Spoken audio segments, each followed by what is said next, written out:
Selamat malam Bapak Ibu yang dikasihi Tuhan. Kita berjumpa kembali dalam program My Way, suatu program renungan singkat yang akan memberkati kita sebelum kita beristirahat tidur malam hari ini. Dan malam hari ini kita akan membahas satu tema, yaitu Jehovah Shammah, yang berarti Tuhan hadir di situ.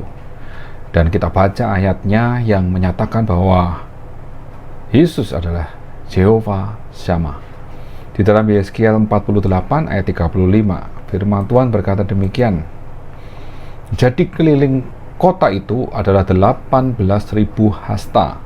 Sejak hari itu nama kota itu ialah Tuhan hadir di situ. Nah, di dalam kitab Yeskiel, khususnya mulai ayat 40 ke atas, 40, 45, bahkan diceritakan di situ bagaimana gambaran sebuah kota baru yang merupakan gambaran kota kudus Tuhan. Kalau kita baca beberapa ayat di dalam Yeskiel 44 ayat 1 sampai 4, kemudian ia membawa aku kembali ke pintu gerbang luar dari tempat kudus yang menghadap ke timur. Gerbang ini tertutup.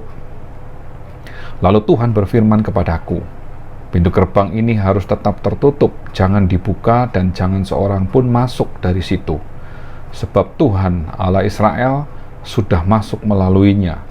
Karena itu pintu gerbang itu harus tetap tertutup. Ayat 3, hanya raja itu, oleh karena ia raja, boleh duduk di sana makan santapan di hadapan Tuhan. Raja itu akan masuk melalui balai gerbang dan akan keluar dari situ. Ayat 4, lalu dibawanya aku melalui pintu gerbang utara ke depan bait suci. Aku melihat sungguh rumah Tuhan penuh kemuliaan, maka aku sujud menyembah. Kita tahu Nabi Yeskiel mendapatkan satu penglihatan tentang sebuah kota baru yang disebut dengan kota kudus Tuhan. Dan kalau Bapak, Ibu, Saudara baca bagaimana kota itu dibuat, bagaimana penampakannya, bagaimana susunan struktur bentuk bangunan, bahkan denah kota itu, benar-benar Allah ingin menyatakan dirinya. Dan itulah kota kudus Tuhan, di mana Tuhan menyatakan dirinya bahwa Tuhan hadir di situ. Jehovah Shammah. Kisah ini mengingatkan saya akan bagian dari doa Bapa kami yang menyatakan, datanglah kerajaanmu, jadilah kehendakmu di atas bumi seperti di dalam surga.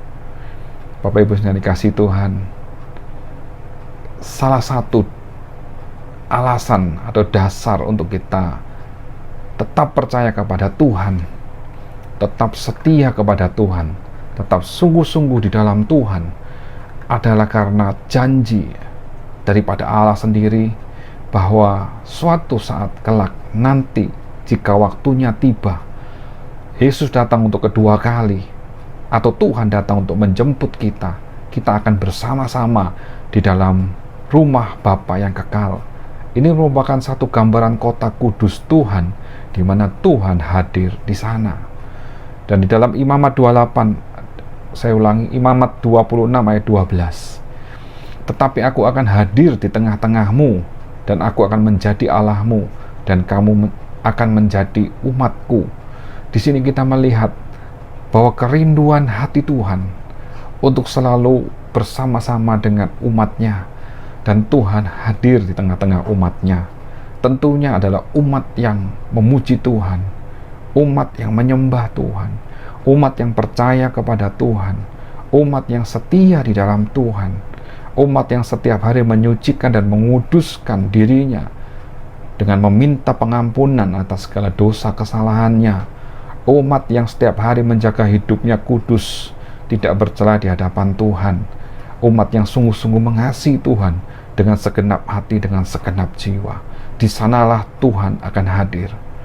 Di sanalah kita bisa berkata sesuai dengan doa Bapa kami, datanglah kerajaanmu, jadilah kehendakmu di atas bumi seperti di dalam surga. Artinya apa Bapak Ibu Saudara yang dikasihi Tuhan?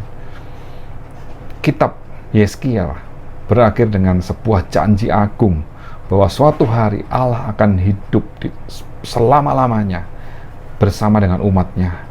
sebuah janji yang diulangi di dalam Wahyu 21 ayat 3. Lihatlah, kemah Allah ada di tengah-tengah manusia, dan ia akan diam bersama-sama dengan mereka. Dan itu juga berlaku saat kita ada di bumi. Berkat terbesar bagi sebagian umat Allah adalah merasakan kehadiran Tuhan di tengah-tengah hidup kita ini. Bagaimana hakikat Tuhan yang adalah kasih, sukacita, damai sejati itu nyata di dalam kehidupan kita.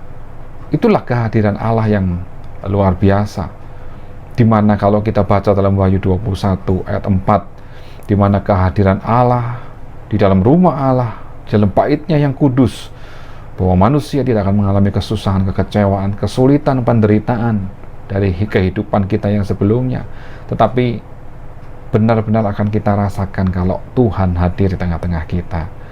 Dan apa yang kita alami ini bukan hanya sekedar saat kita hidup dalam dunia ini, tapi terlebih daripada itu, kita memiliki pengharapan akan hidup yang kekal. Saat kita benar-benar menjalani hidup ini dengan takut Tuhan, setia dan sungguh-sungguh sampai akhir, maka kita akan menikmati janjinya, kedatangan Yesus Tuhan Juru Selamat, penolong dalam hidup kita, yang memberi kita sukacita penuh, bahkan hidup berbahagia bersama-sama di dalam rumah Bapa kita di surga. Dan itulah Yehova Syama, Tuhan hadir di situ. Puji Tuhan, ini berkat untuk kita malam hari ini. Mari kita percaya sungguh-sungguh kepada Tuhan. Tuhan Yesus memberkati kita semua. Amin.